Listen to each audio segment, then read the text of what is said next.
forget to subscribe my channel Hang Duk Mana. Sas. Assalamualaikum, selamat datang lagi ke channel Hang Duk Mana. Mari kita dengar respon Datuk Kamal Amir terhadap KJ. Apa dia cakap? Saya bukan Menteri Kesihatan ketika perolehan ventilator rosak. Saya baca detail sikit. Khairi Jamaluddin berkata perolehan ventilator untuk usaha kerajaan menangani wabak COVID-19 dibuat ketika dia belum jadi Menteri Kesihatan. Yusuf Khairi menggesa pengkritiknya untuk mendapatkan fakta yang betul sebelum mengulas perkara itu. Okey, mari kita dengar respon Datuk Kamal Amir. Di akhir nanti kita akan komen macam biasa. Cara saya melihat, dah 2-3 hari saya tak mau mengulas sebenarnya saudara. Saya tidak mau mengulas sebab saya kata ini masih lagi dalam peringkat kajian dan siasatan. Tapi apabila saya melihat saudara Adam Malik daripada MyTV online, dia menulis tu, saya kata okeylah, saya kena memberi penjelasan juga sebab dia kata sudah ada telahan setengah pihak bahawa kerajaan era kepimpinan Tan Sri Muhyiddin dulu mewujudkan tempoh darurat terpanjang dalam dunia ketika musim COVID-19 itu ada muslihatnya. Ini kenyataan daripada MyTV online. Walaupun beberapa hari dulu ada juga ini akhbar online melaporkan banyak ketirisan berlaku dari laporan PAC terhadap pembelian vaksin. Hasil dapatan PAC sama juga dengan laporan Pejabat Audit Negara bahawa wujudnya ketirisan jumlah dan wang dari perbelanjaan musim darurat.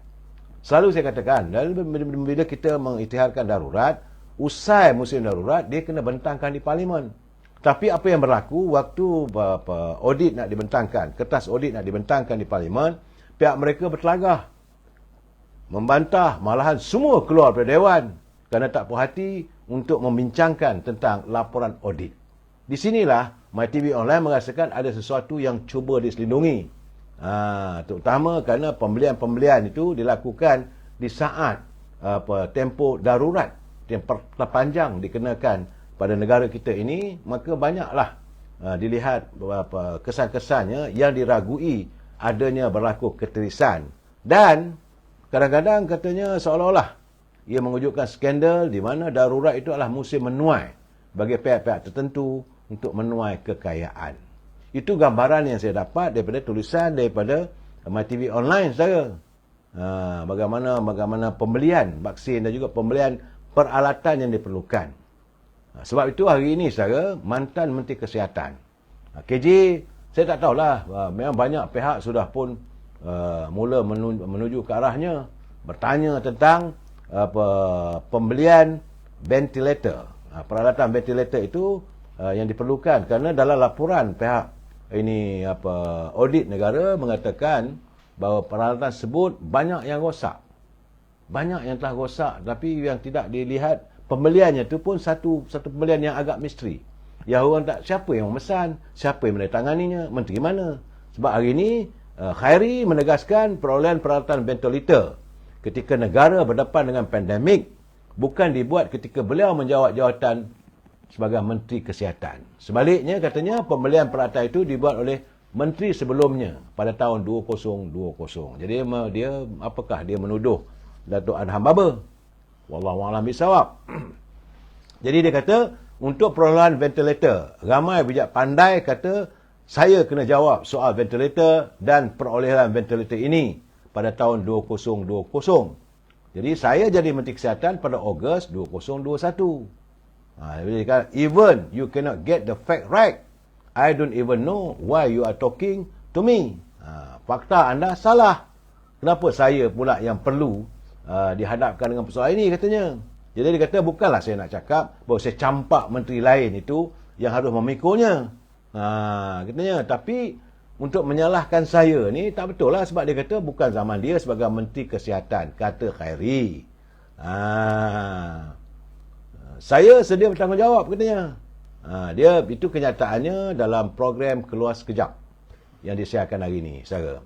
Sedangkan laporan pengurusan wabak COVID-19 bahawa tentang vaksin luput, tempoh hayat, peralatan ventilator tidak dapat digunakan dan lebihan peralatan perlindungan PPE yang dibentang oleh jawatankuasa kira-kira wang negara mendapati tiada pihak boleh dipertanggungjawabkan atas kegagalan 104 alat ventilator yang keseluruhannya bernilai lebih 500 juta ringgit. Setengah bilion, saudara.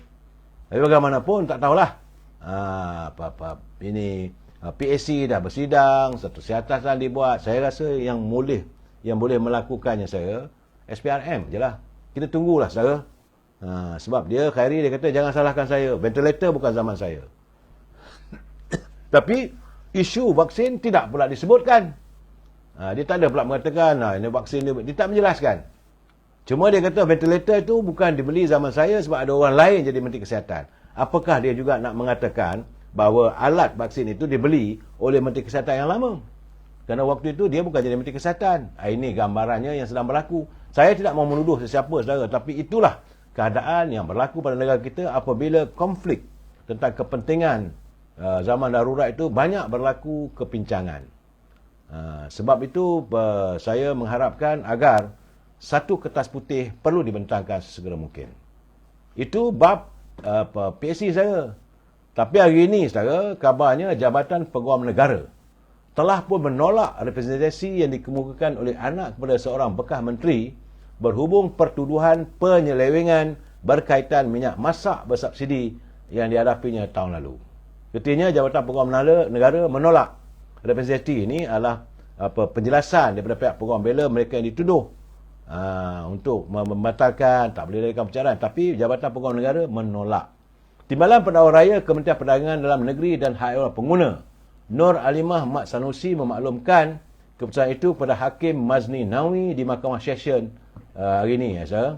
Nur Alimah berkata beliau hanya menerima representasi daripada anak bekas menteri iaitu Muhammad Faizal Hamzah 39 tahun dan masih belum menerima representasi daripada Azizul Abdul Halim usia 50 tahun yang berdepan dengan pertuduhan yang sama.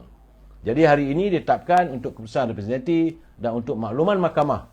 Pada tarikh lalu, pihak peguam bela bagi Azizul ada menyatakan untuk menghantar representasi. Namun, sehingga hari ini tiada representasi dihantar. Oleh demikian, pihak pendakwaan mohon mahkamah untuk menetapkan tarikh perbicaraan kes ini. Akhirnya, saudara, mahkamah memutuskan untuk menetapkan tarikh perbicaraan selama 10 hari bermula pada 5 Jun, 3 Julai, 10 Julai, 17 Julai, 24 Julai dan 31 Julai serta 7 Ogos, 14 Ogos, 21 Ogos dan 28 Ogos dengan kemungkinan memanggil sejumlah 15 orang saksi.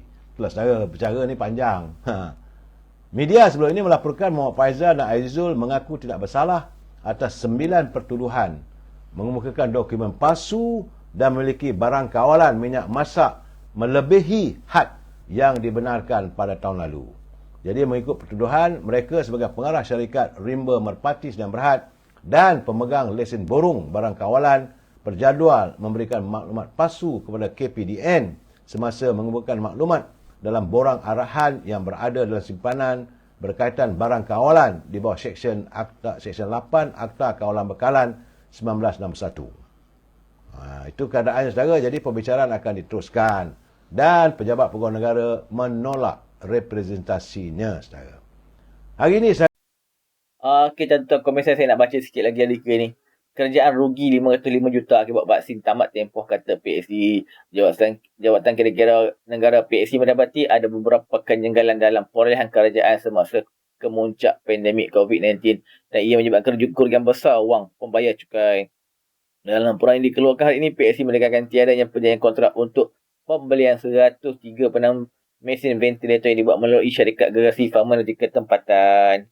Kerana itu, PAC berkata menyebabkan kerajaan terhalang daripada memulakan tindakan undang-undang untuk mendapatkan semula ganti rugi ekoran kerosakan 104 ventilator yang diterima Kementerian Kesihatan Malaysia KKM pada 2020. Macam tu je rugi, tuan-tuan. Aduh lah. Tahu nak kata apalah. Okey, mari terus menyokong kerajaan perpaduan dan PMA Anwar Ibrahim. Assalamualaikum.